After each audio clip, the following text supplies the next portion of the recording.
Osho, The Beloved, Volume 2, Talks on the Baul Mystics, given at the Osho Commune International, Pune, India. Discourse number 1.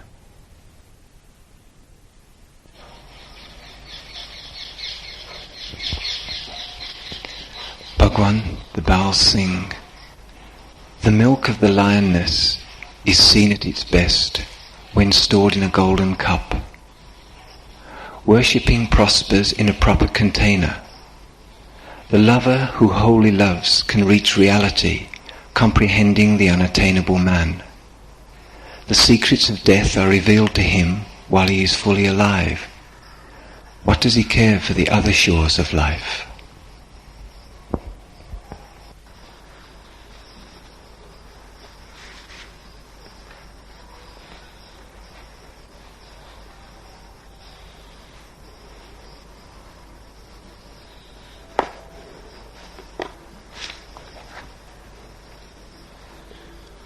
Humanity is split. The very human mind is split because of two extremist life philosophies. Both are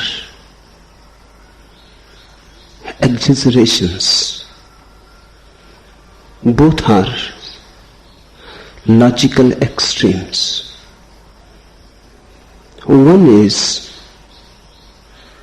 what people call the philosophy of eat, drink, be merry. The materialist standpoint, that life is just an accident. It is not going anywhere. There is no meaning in it. No significance, no coherence. You are not preparing for something. Nothing is going to happen. So you are left in the moment. Make the most out of it. Death is going to destroy. Utterly, nothing will survive. So don't be bothered about the other source. Don't think in terms of goals.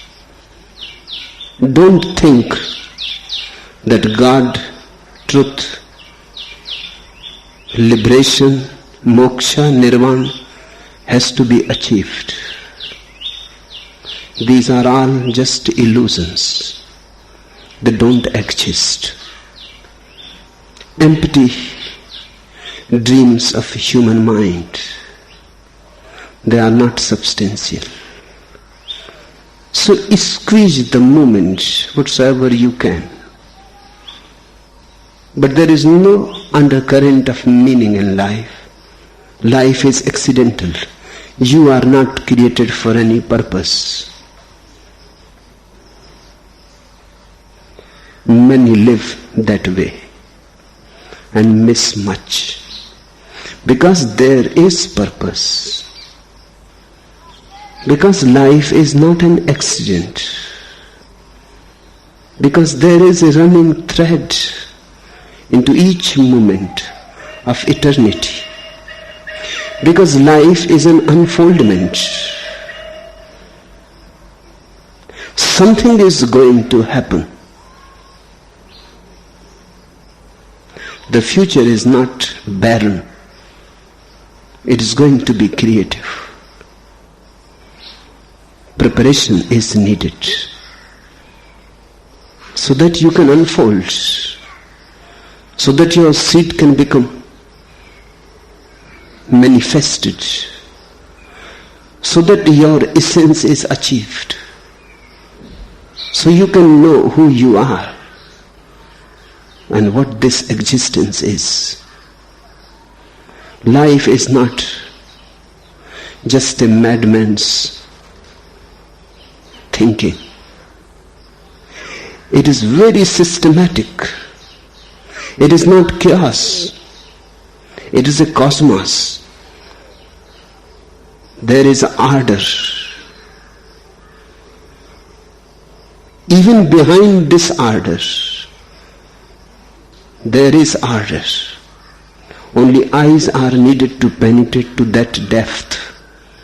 On the surface, maybe you can see only sequence of moments, and you cannot see eternity. On the surface, maybe you can see only the body and nothing more. Just when you go to the ocean, standing on the beach, you cannot see the depth of the ocean, only the waves. But ocean is not just waves. In fact, waves cannot exist without the ocean. The ocean can exist without the waves. Waves are not separate from the ocean. Waves are nothing but ocean waving. And ocean has tremendous depth. But to know that depth, one has to go into that depth. One has to dive deep. The materialist standpoint makes life absolutely empty of meaning. Then whether you live or you commit suicide makes no difference. Because life and death are just the same. Life is nothing but a way of dying. You are going to die. How you die does not matter. When you die does not matter. How long you live and then die does not matter. Nothing matters. This standpoint is a half-truth. And half-truths are dangerous, more dangerous than lies. Because they have something of truth in them. That something can be very, very deceiving. A complete lie is not so dangerous because it cannot deceive for long. Sooner or later, you will come to know that it is a lie. Half-truths are very dangerous because something is true. And that something true may keep you hooked, and you may never be able to know the lie. The other extreme is that of the spiritualist. He says, this moment is useless. Time is useless. Only eternity has meaning. So don't waste this moment in rejoicing, delighting. Don't waste this moment. Prepare for the future.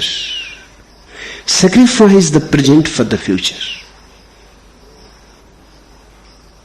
Sacrifice all that you have for that which the future holds in itself as a promise.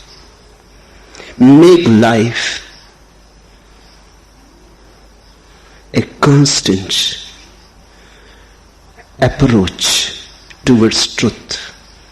Make life a constant effort to realize oneself, our God, our nirvana. This is not significant that. Here is not significant there. The other soul is significant. This soul is to be used only as a jumping board. But you have to go to the other source. Real life is on the other source. On this source there is only illusion, maya. So don't waste your time in anything that keeps you on this source. Don't be happy on this source. Because if you are happy on this soar, how you will be able to leave it? Become sad, become serious. This soar is the soar of sorrow. This soar is not the soar of life but death. This soar is nothing but accumulated sin.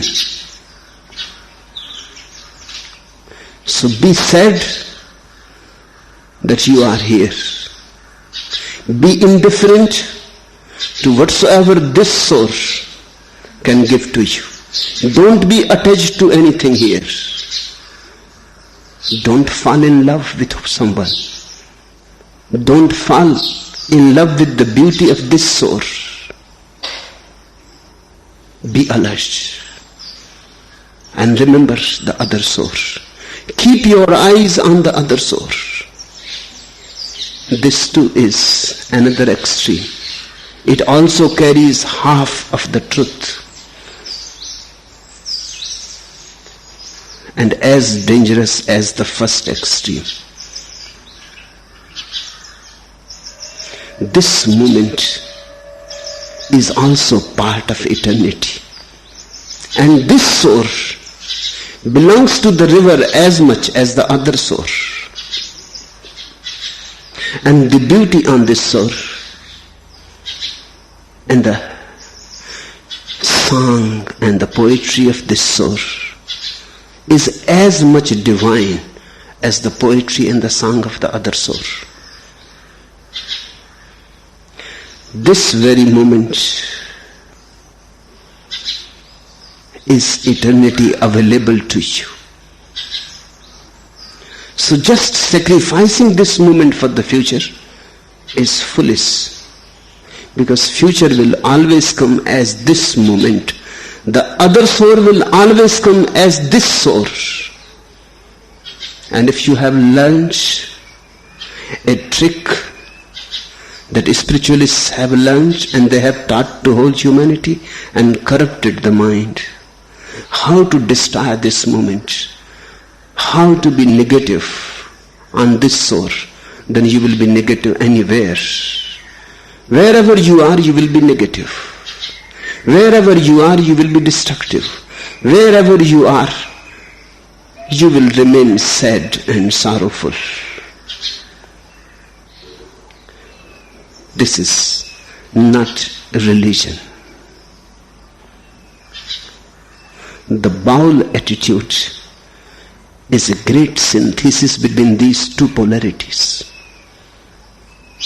The Baul understanding uses both the half-truths and makes a whole truth out of it. The Bauls say, this moment is not all right, but to say that this moment is nothing is wrong. The Bauls say, life is a preparation, but the preparation is nothing but to be blissful in this moment. They are not materialists and they are not spiritualists. They are religious people. Religion is a great synthesis. And if you don't understand this, you will be a victim either of this extreme or that. Or you can be a victim of both. Half-half. That's how schizophrenia arises. Schizophrenia is not a disease that happens to few people. It is the normal state of humanity. Everybody is divided, split. You can watch it in your own life. When you are not with a woman, with a man, not in love, you think, you fantasize about love. Love seems to be the goal. That seems to be the the very meaning of life. When you are with a woman or with a man and in love, suddenly you start thinking in terms of spiritualism, that this is attachment, that this is possessiveness, that this is lust. A condemnation arises. You cannot be alone and you cannot be with somebody. If you are alone, you hanker for the crowd, for the other. If you are with somebody, you start hankering for to be alone.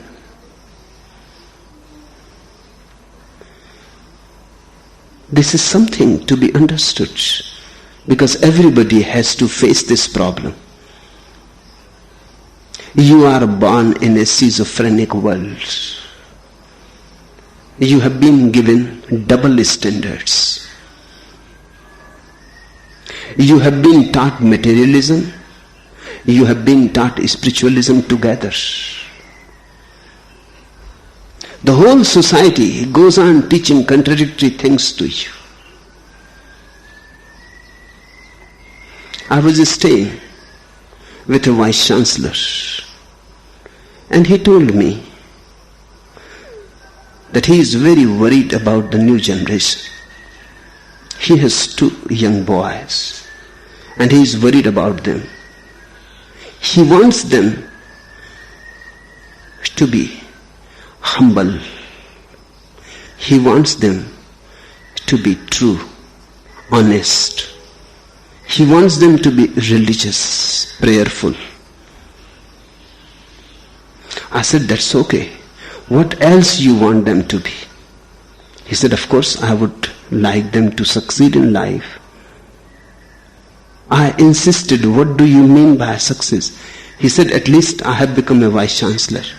I would like them to be well educated, to reach to higher posts, succeed materially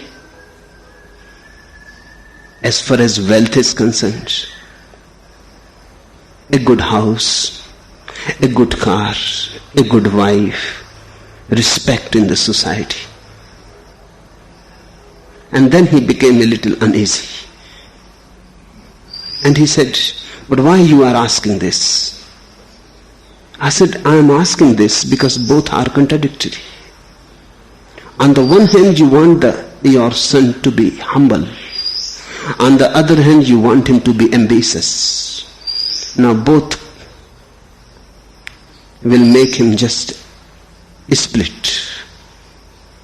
In one hand, he will try to carry the ideal of humility, humbleness, simplicity. In another hand, the ideal to succeed, to be ambitious, to achieve. An ambitious man cannot be humble. A humble man cannot be ambitious. And you want him to be prayerful, and you want him to be true and honest. A man who is trying to succeed in the world has to be dishonest.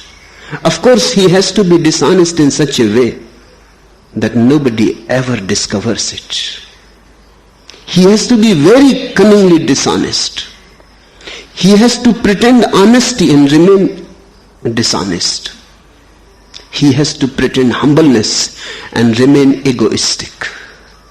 But these are such different, diametrically opposite goals, and you put them inside one person, that person will always remain divided. If he will succeed, he will think, what happened to my humbleness? What happened to my prayers? What happened to my compassion? If he becomes humble, he will think, what happened to my ambition? I am nowhere. You are born in a schizophrenic world. Your parents were schizophrenic. Your teachers were schizophrenic. Your priests, your politicians are schizophrenic. They go on talking about two diametrically opposite goals, and they will go on creating a split in you. The Bauls are very healthy people, not schizophrenic, not split. Their synthesis has to be understood. The very understanding will help you tremendously. They say this world and the other world are not opposite. They say to eat, drink and be merry and to be prayerful are not opposite. They say this soul and the other soul belong to the same river of God. So they say that each moment has to be lived as a materialist, and each moment has to be given a direction as the spiritualist. Each moment one has to be delightful, rejoicing, celebrating, and at the same time remaining alert and conscious, remaining fully aware about the future unfoldment.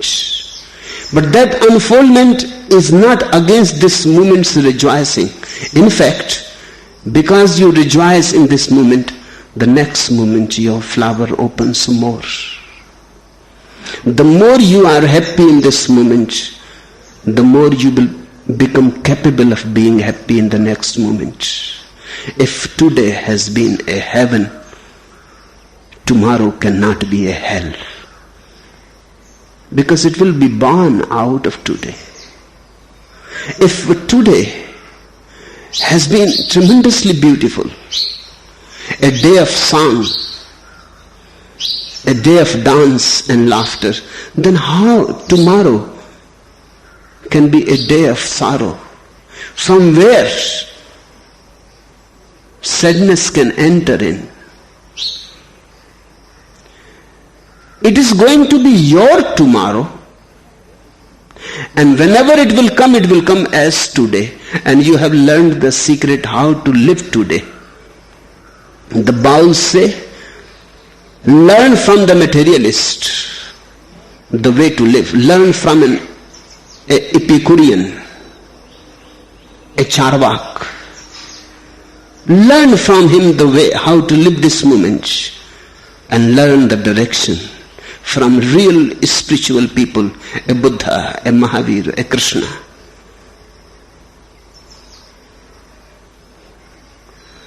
And make a synthesis out of both.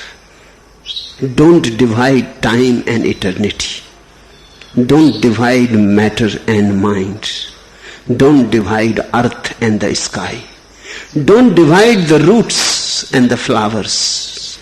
They are together. This togetherness is the goal of the Baul. And when inside you divisions disappear, and inside you there is no conflict, and inside you are one, you become luminous. A great grace arises in you.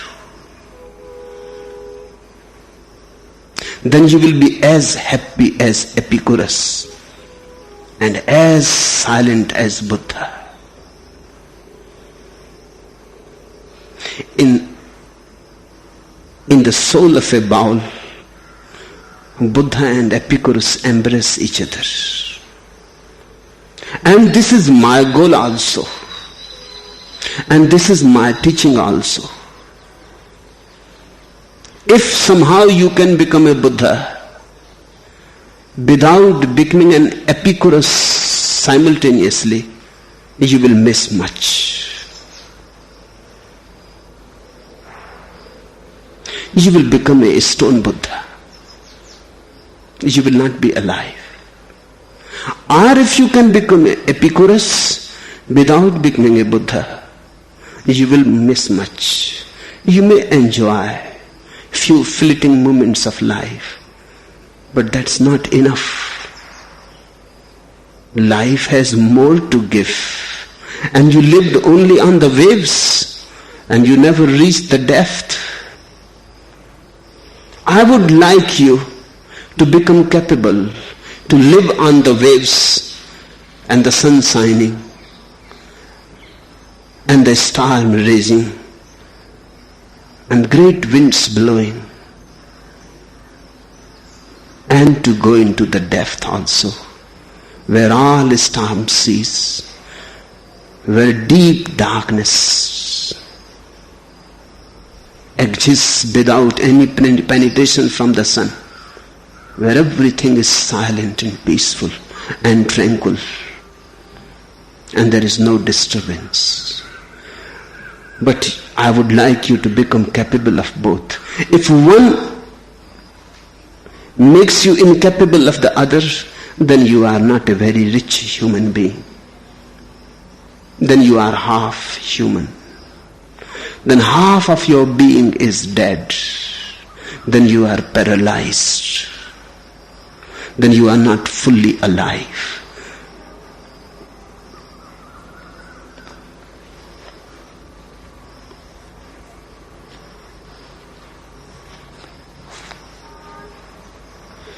You must have heard what the existentialists say. They have a very basic dictum that existence precedes essence. They say that man is born first, and then by and by he creates his own essence, his own soul. Man is born empty, with no content in him, just a blank paper. Then by and by he has to write his own autobiography on it. He has to make his own signature. He brings none. He comes as an emptiness. The Bauls say just the opposite thing. They say man is born with essence. The Adhar Manus, the essential man is always there. Maybe manifest or not manifest. The tree is already in the seed. Essence precedes existence, not the otherwise. The Bauls say that life is not a creation of something new. It is just unfoldment. You already have it. Just it has to be unfolded. Just barriers have to be removed. Just obstacles have to be put aside. And your life starts unfolding. You are like a bud.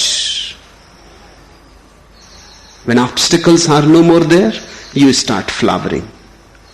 Your lotus opens.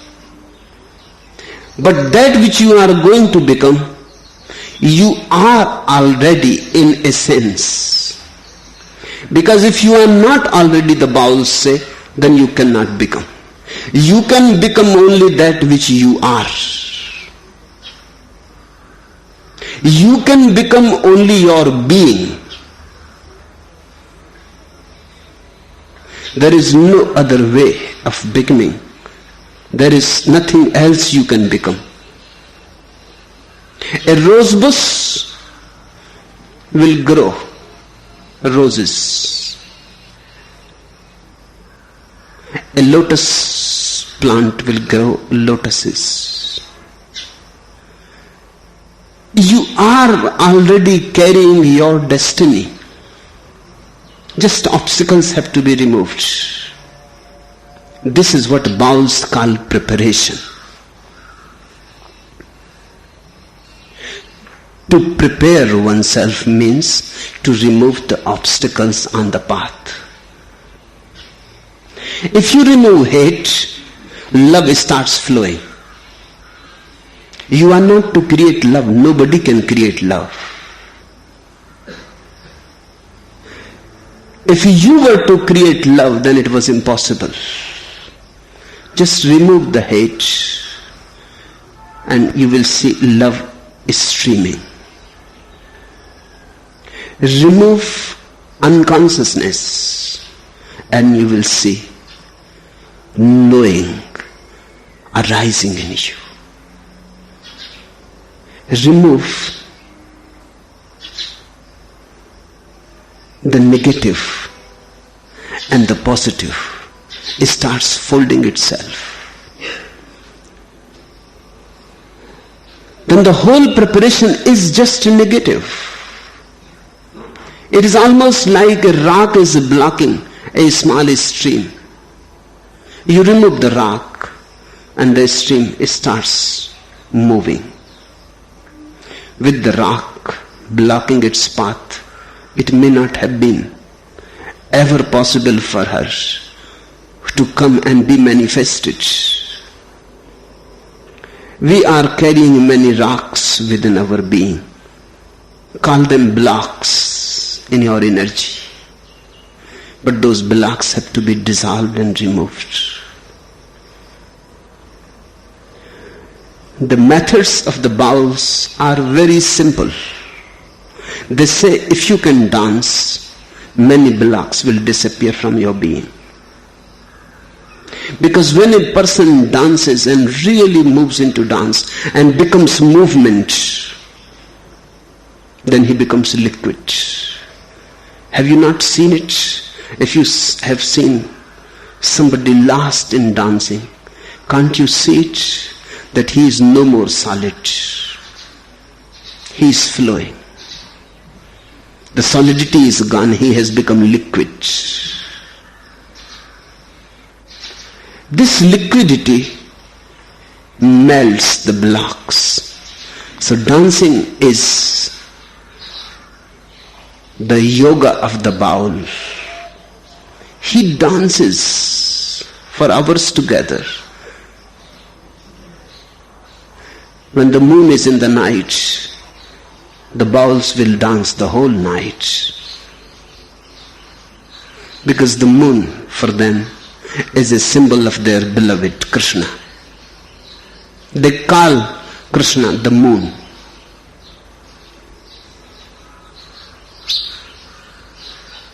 When the moon is there, they will dance, and they will dance madly.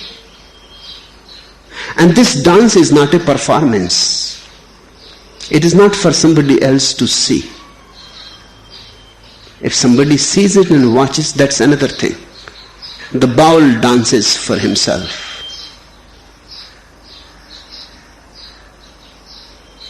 For his own pleasure.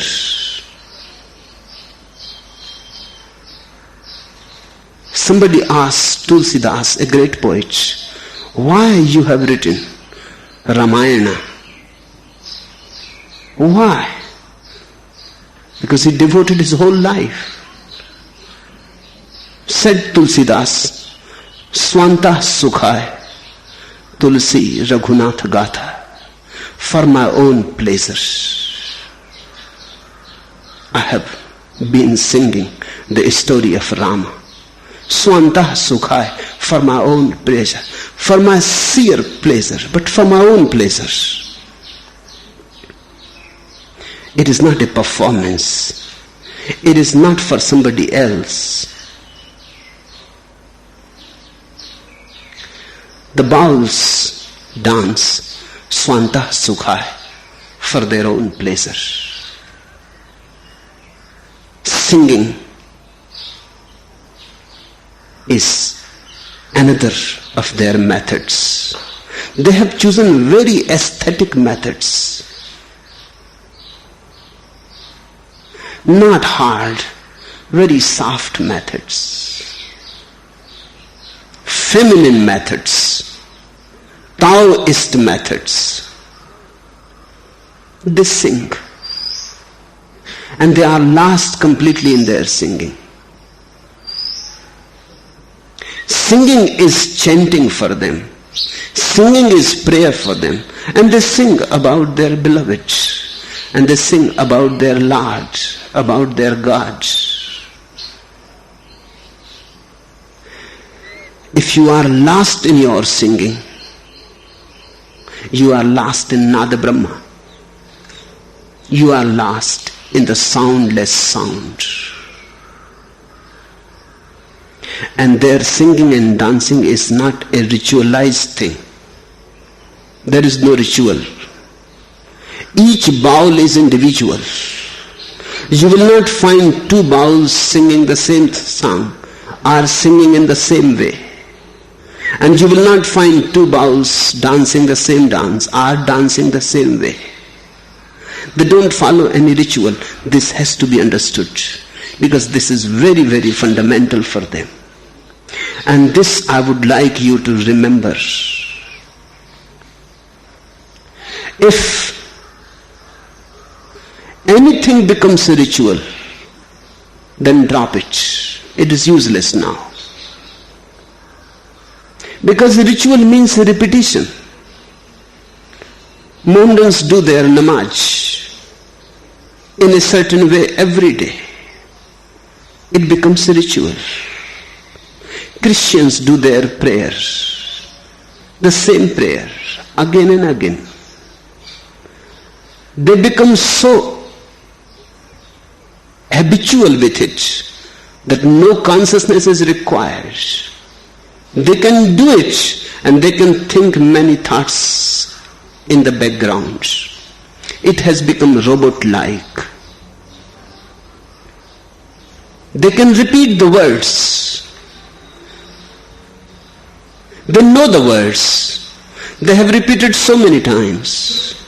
It is a dead ritual. Bauls say, let your prayer arise. In each moment, what is the need to carry the past? Can't you talk to your God directly? What is the point of repeating the same thing again? Today is different from yesterday. The prayer has to be new as the morning sun or the morning dewdrop. Say something that arises in your heart. If nothing arises, bow down in deep silence, because he knows he will understand your silence. Someday you feel like dancing. Dance. Now that is the prayer for that moment.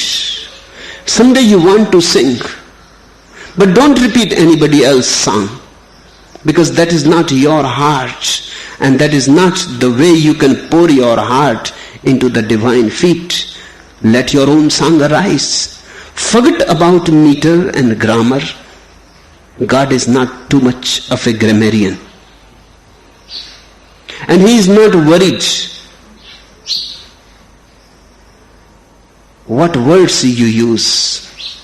He is more concerned about your heart.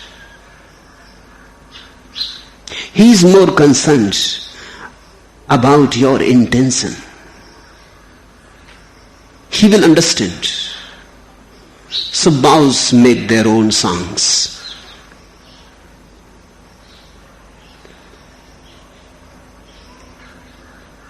In the spur of the moment, it is spontaneous. Just they relax in the moment. They let the dance happen. They let the singing happen. That's why they are known as mad people. Because someday they may be quarreling with the gods. It has to be so. When you love God, you can quarrel also. Someday they are very angry and they will say, I'm not going to pray to you today. What have you done to me?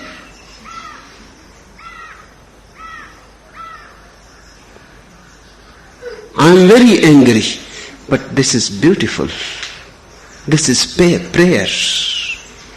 This will be heard.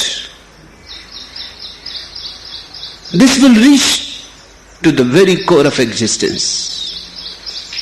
When you love, sometimes you are annoyed also. When you love, sometimes you are angry also.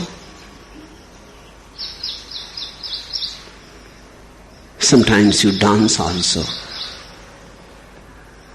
Sometimes you complain also. Man is very helpless. And Baul lives in total helplessness. That's why he leaves all possessions. Becomes a beggar on the road. He leaves himself into the hands of God. He says, I will trust you. Just the other day I was reading one prayer of a Baul, and the Baul says, okay, if you want to test me, test. And if you want to give me pain, give. I will try to tolerate as much as I can. Okay. But his talk is not mere talk. It is a communication. And he is not repeating scripture. He creates his scripture. And when you create your scripture, only then you live it. If it is borrowed, you cannot live it. A borrowed song is not a song. And a borrowed dance is not a dance. Let it arise in you. Don't be worried about performance, because performance we do because we are too much concerned about the opinion of others. The Baul is not performing anything. His approach is direct. He talks to God as a small child talks to his father, or a small child talks to his mother, or a lover talks to his beloved.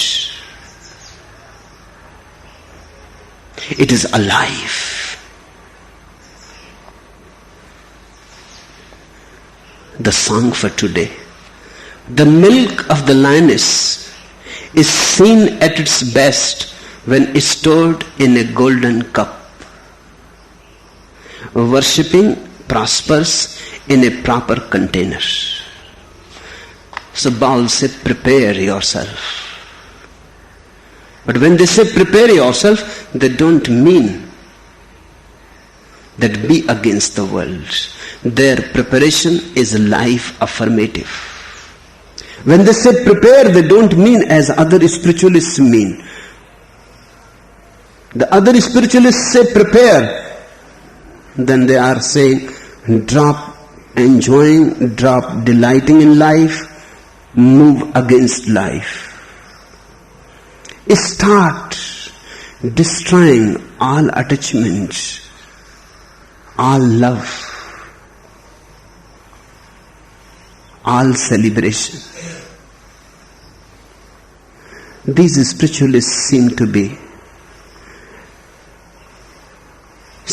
in some deeper way, very masochistic. Suffering becomes a very great value for them. They start creating suffering for themselves. Baul is a lover of life. When he says prepare, he says enjoy this moment so you are ready for the next moment. Make this moment golden. Let all your moments be a series of golden moments, and you will become a golden cup.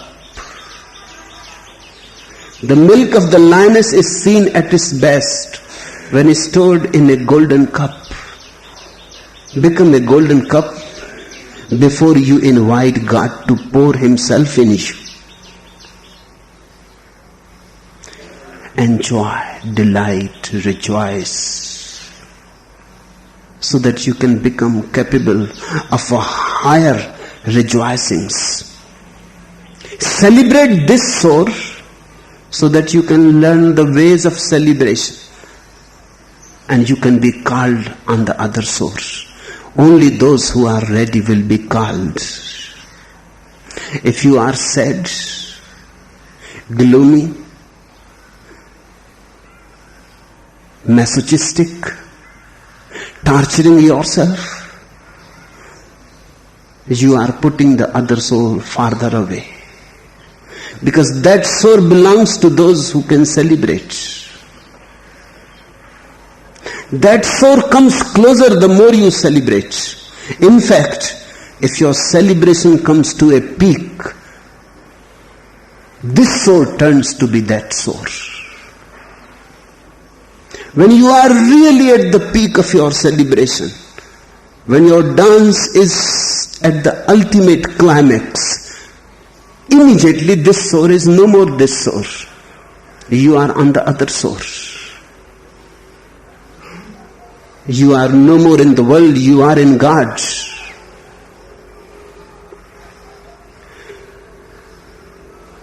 Worshipping prospers in a proper container. A right container is needed. If you are desiring to become a container of God, if you have invited Him to be a guest and you want to be His host, then you will have to learn the ways of the paradise. You will have to live in such a way here now that this very moment becomes a paradise. Only then you can invite God. Many people go on inviting without thinking ever, are they ready to receive Him? If He comes, will He find you ready? If He comes, will you be able to welcome Him? Have you the golden cup ready if He pours down over upon you? Where you will collect Him? Is your heart ready, open to receive Him? Are you receptive, sensitive? Nobody asks this. Many people come to me and they say, where is God? As if it is God's duty to prove Himself where He is. And if He cannot prove Himself, then they cannot trust. God is here now surrounding you. He is within and without. Nothing else is, only God is. But you are not ready. The golden cup is missing. You don't have the eyes to see Him, and you don't have the ears to listen to Him, and you don't have the hands to touch Him. You are not ready. And you can receive only that for which you are ready. Not even a single moment is lost. Once you are ready, immediately, not even a single moment's gap, immediately the moment you are ready, He happens, because He has already happened. Only your readiness has to happen.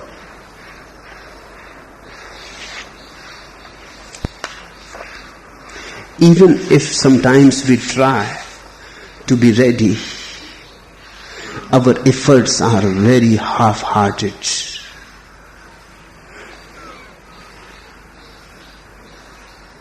The songwriter Bob Dylan gives us a modern parable that expresses quite well what I wish to say to you. On the back side of his album, John Wesley Harding, we read of three kings who visit a man named Frank. The first king explains their mission to Frank. Mr. Dylan has come out with a new record. This record, of course, features none but his own songs, and we understand that you are the key. That's right, said Frank. I am. Well, then, said the king in a bit of excitement, Could you please open it up for us?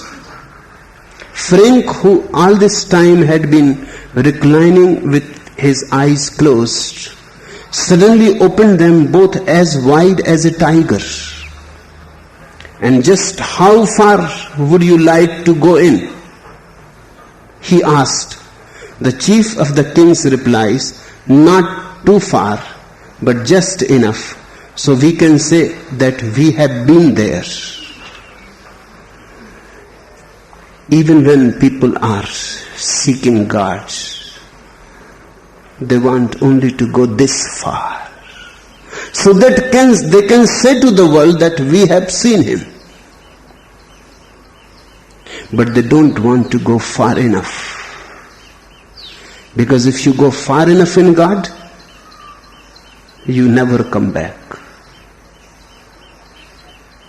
They don't want to take another step. Because if you go deep, then there comes a point of no return. They only want to go a little bit, so that they can come back into the world and say to people that we have seen God also. But their whole interest is in the world and the respectability that the world can give to them. They have a big bank balance. They have a big palace to live. Now they even possess God in their hands. This parable is beautiful. Replies the chief of the kings, not too far, but just enough, so we can say that we have been there. When you go to the temple, you are still not going. Your face is towards the marketplace. Have you seen this sometimes in you or in others? If you are alone in the temple, you don't enjoy your prayer very much. If there are many people watching, then there is great enthusiasm. Then you are so full of spirit. Then your prayer is great. You feel very high, not because of the prayer, but because the whole town is watching you. And they will think how religious, how virtuous, how close to God you are. You would like them to feel jealous. It is a performance, but your performance is before the people. God is out of it. You are not contacting Him. Contact Him alone, because it is not a performance. You are not to prove anything to anybody. You are just to open your heart.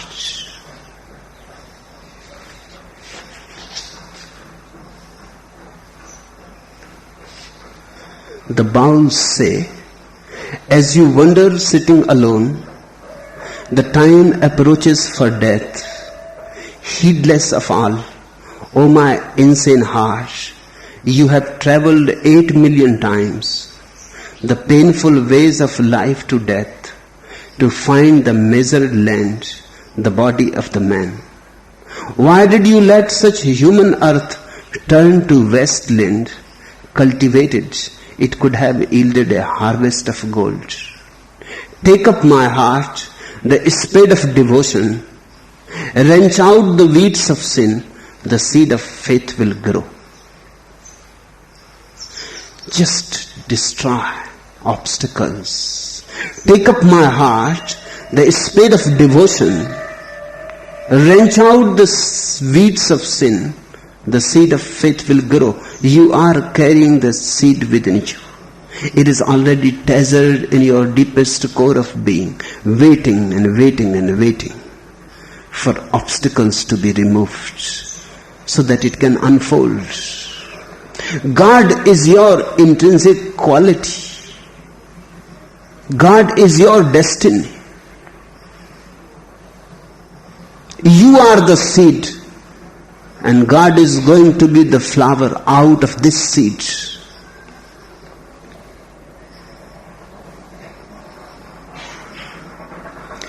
Human limbs are held together by a pair of lotus blossoms growing in the lower and the upper regions of the body, but the lotuses burst open and shut as the sun in the body rises and sets.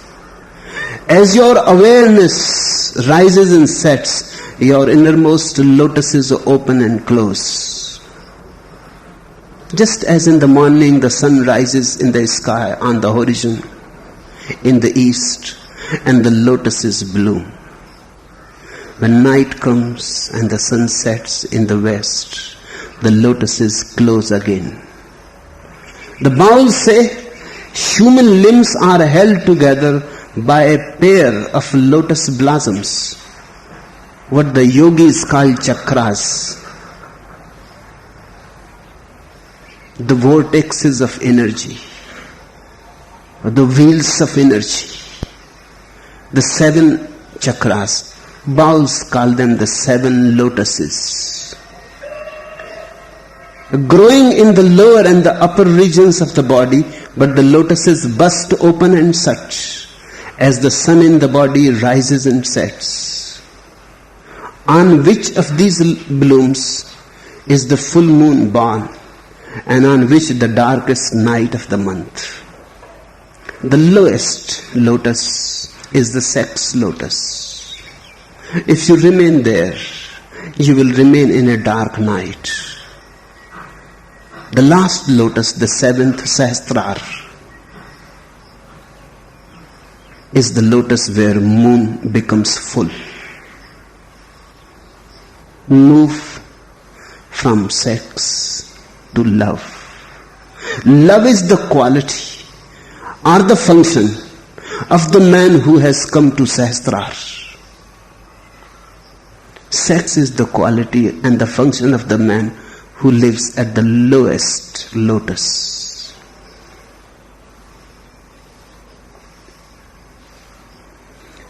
And don't be worried. The Bauls sing, my worries continue. For my crumbling boat that can no longer carry, water rushes through her hulk and salt eats at her keel. My boat can bear no more the burden of water. O Master of my life, open your eyes, show me your kindness, and hold me as I die. Peasants like bandits raided my boat and went off with the spoils. They cut the mooring rope and left me adrift. The Master says, wash away the stains of your heart, and your boat will thrive in tranquility. Just the stains on your heart have to be washed away. Just the heart has to drop doubts. The heart has to drop suspicions. Once trust arises, you are washed clean. Trust is a tremendous cleansing of the heart. Then the lotus is open.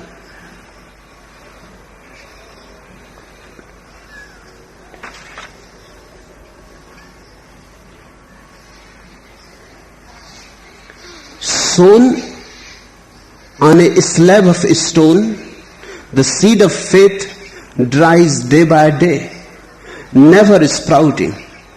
You may cultivate the arid earth, but the hardened seed will yield no harvest. Great is the woodland where the sandal grows, and the breeze, bearing the scent of sandal, perfumes the neighboring trees, turning them into sandalwood.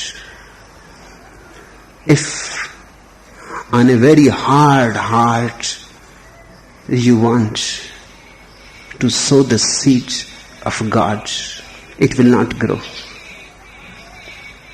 Let your heart be soft. Let it become receptive. Then it will be like the soft soil of a woodland where sandals grow. And these lines are beautiful. Great is the woodland where the sandal grows, and the breeze bearing the scent of the sandal perfumes the neighboring trees, turning them into sandalwood. And when one man's seed flowers, not only that he is perfumed, all those who come in his contact become sandalwood. Hence, the glory of satsanga, the glory of the presence of a master. He has become a sandalwood. Just coming in contact with him, you will be perfumed. And your own seed will start sprouting.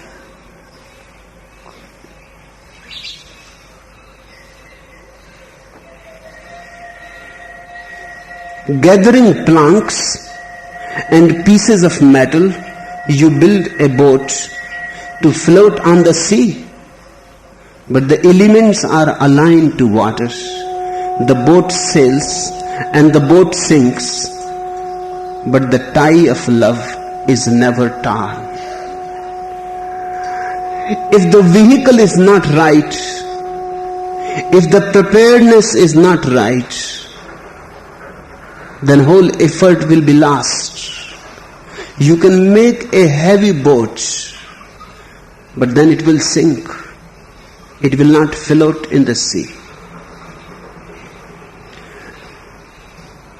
The Bauls say that only in the boat of love,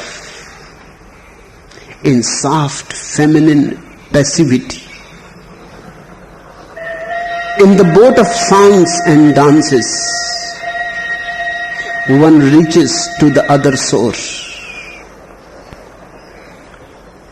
Become more feminine, more soft, like soft soil. And throw out all hard stones from your heart. We ordinarily do just the opposite. We go on gathering doubts and suspicions. We go on destroying our own soil.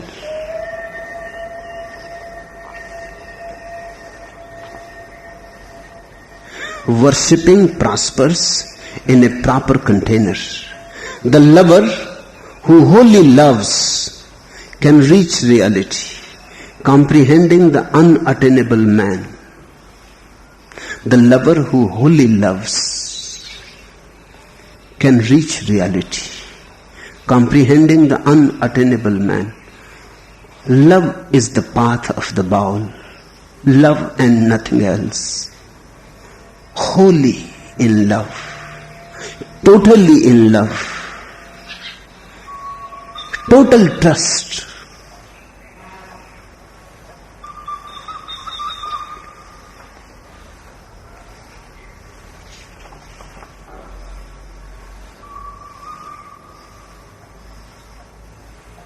To find nectar, stir the cauldron on the fire and unite the act of loving with the feeling for love.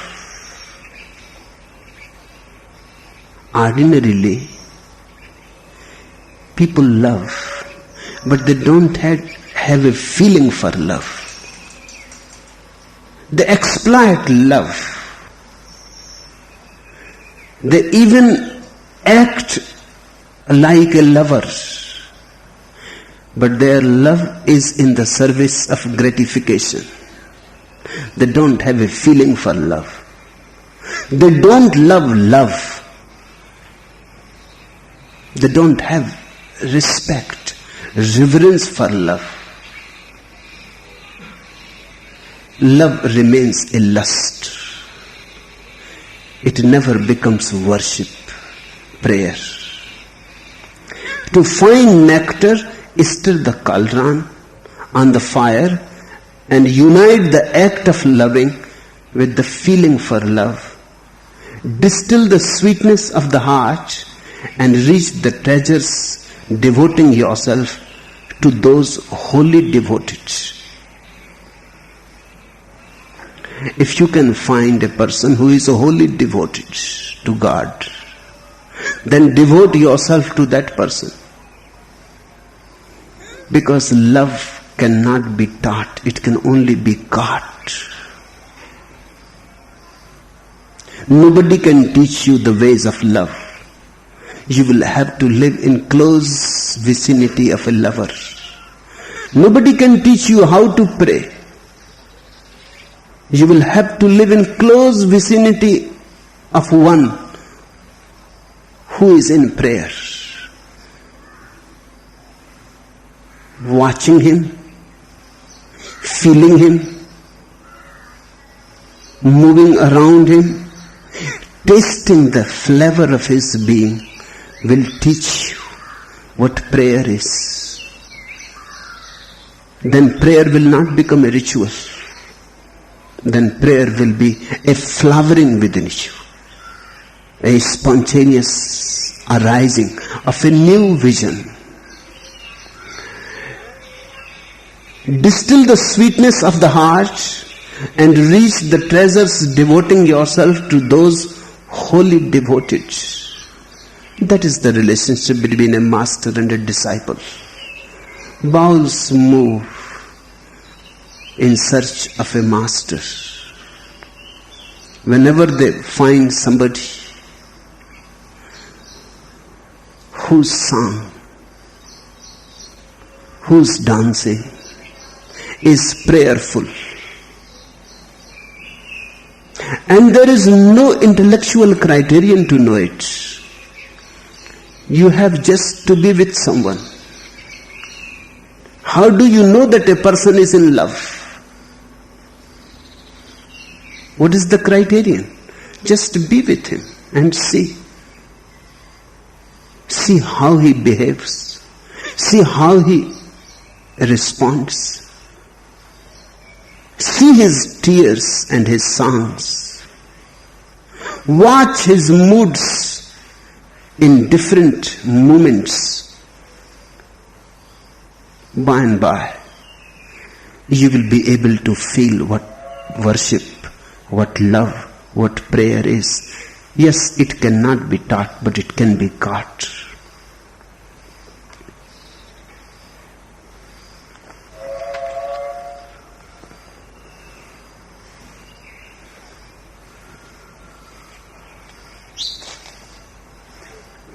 Will the day ever dawn when the treasured man of my heart will become my own?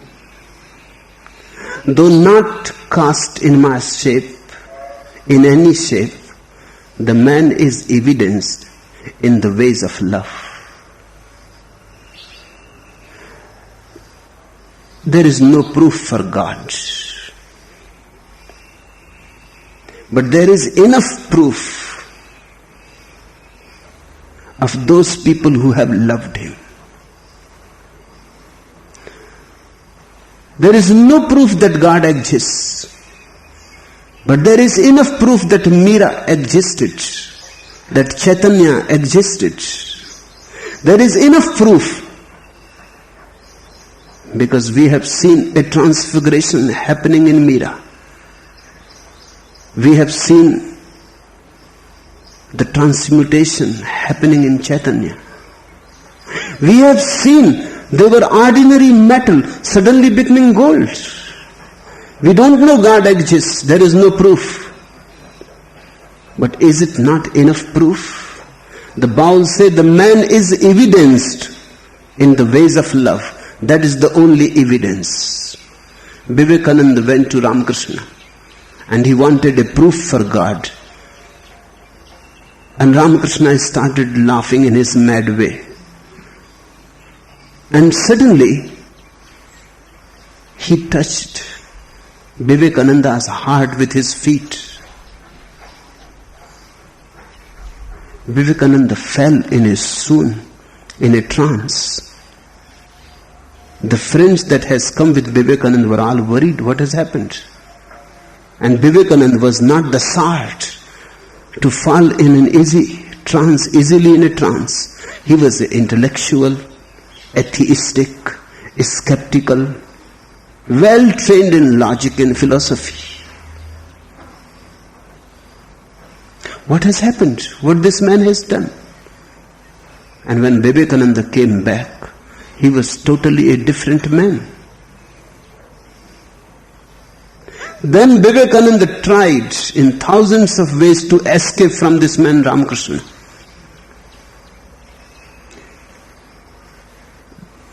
But it was impossible.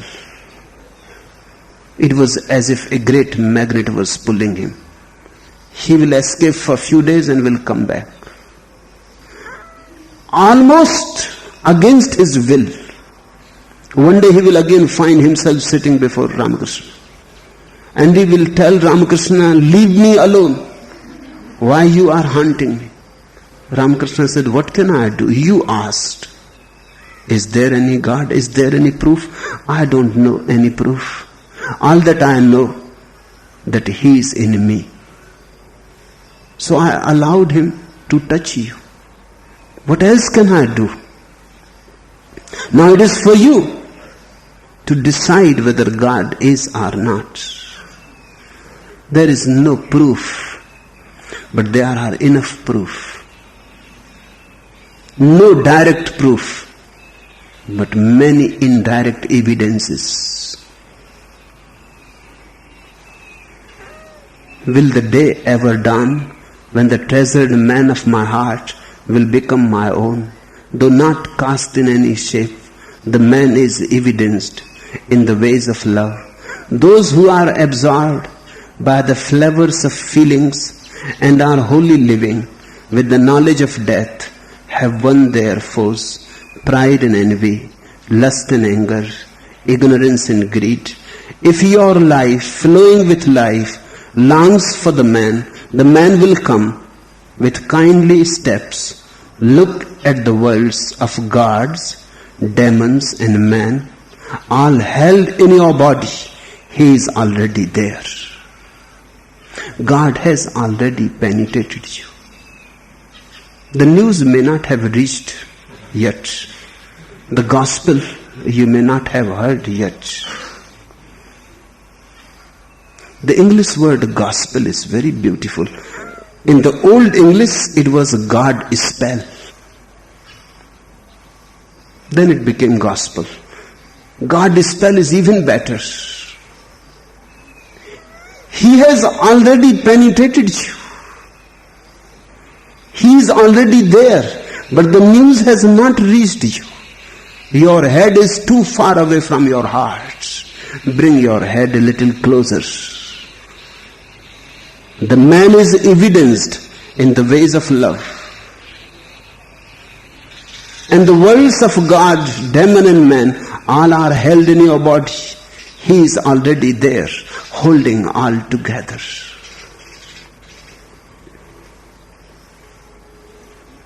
The Bauls go on crying and weeping. Their tears are the proof. Their weeping is so authentic, their crying is so authentic, that once coming in contact with a Baul, you will never ask whether God exists or not.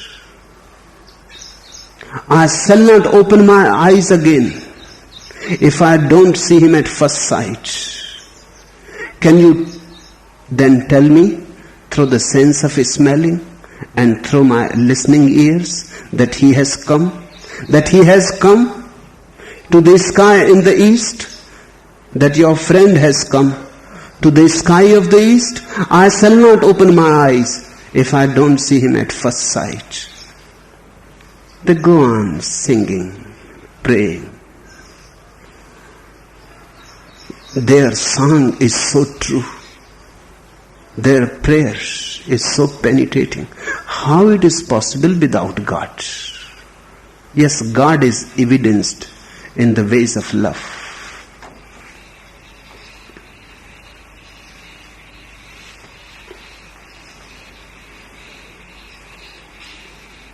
The lover who wholly loves can reach reality, comprehending the unattainable man. The emphasis is on wholly, totally, utterly, completely.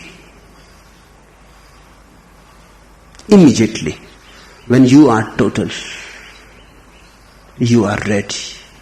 The golden cup is ready. The secrets of death are revealed to him while he is fully alive. What does he care for the other source of life? The secrets of death are revealed to him while he is fully alive. And the lover knows what death is. The lover knows that death is not. Only the lover knows that death is the most false thing in existence. Why? How the lover comes to know that death is not? Because the lover has already died in his love. And he finds himself, he is still there. Not only there, but more so. So much so that he has never been before. Dying, he is for the first time living totally. He dies in the love of God, in the love of the beloved. He surrenders himself utterly, unconditionally. Just few days before, Girisa wrote me a letter. She thinks she has too much work in the ashram. Maybe that's true. Maybe it is not true. But in the letter she wrote something which is very meaningful. She wrote in the letter that I have too much work. And it is not surrender, it is sacrifice. Now surrender knows nothing about sacrifice. If you have known surrender, you are sacrificed already. You are no more there to be sacrificed more. Surrender means you have died already. If you have surrendered to me, then there is no problem. Then more work or less work, it has nothing to do with you. It is irrelevant. Then I have to look after it. I have to decide what work is more and what work is less. And I have to decide how much you have to be put into work and how long and how much you have to be forced and pushed in a certain direction. But for you it is not anymore a problem. You are surrendered. But if you think that it is becoming a sacrifice and not a surrender, then you are not surrendered at all. Then anything will look like sacrifice. A lover knows nothing of sacrifice. When you are surrendered, you are dead as far as your ego is concerned. Then whatsoever happens, you not only accept it, you accept in deep gratitude.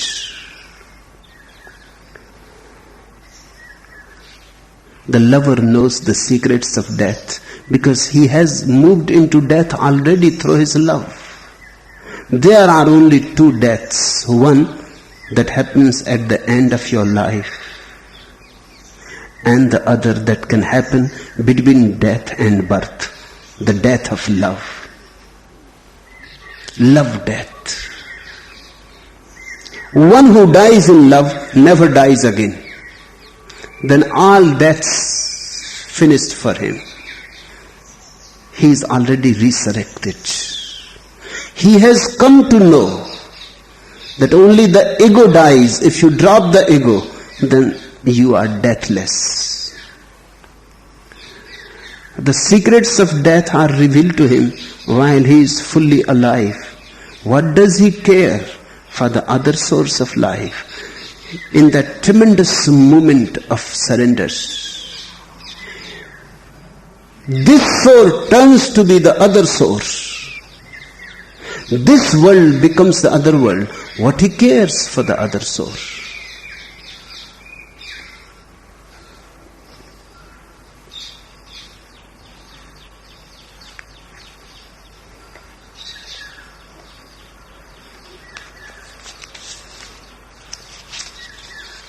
I have been reading a very significant story. 400 years ago, a gardener planted a small pine in 1 inch of soil in a shallow dish. He trimmed each root and branch as the tree grew. When he died, his son took up the task, and so on down through 19 generations. Today that tree stands, never having outgrown the original dish, in the Kuhara gardens of Tokyo. After 400 years, it is only 20 inches high and a twisted top some 36 inches across. That little tree shouts a warning to everybody. The mind and soul can be cut back just like the tree, always with the same result, a dwarf. If you are not growing in your roots into life, if you are not growing your roots and spreading your roots in love, in trust, you will remain a dwarf. You will never become the essential man, Adhar Manus. Grow towards depth. Because when your roots grow towards depth, your branches grow towards height. Depth and height grow together. The deeper you go into the earth, the higher you go into the sky. The deeper you go into this source, the closer you reach to the other source. Love. Love life. Love all that surrounds you, and let your roots spread as far and as wide as possible. You will start touching the feet of God. Your flowers will start being offered to the divine feet. Otherwise, remember, you will remain a dwarf. Love is a must. It is the only nourishment for the soul. The body can exist with food. The soul can exist only with love. Let not it remain just a word. Allow it to become a penetrating experience. Love is worship for the Bauls. Love is prayer for the Bauls. Love is God for the Bauls. Enough for today.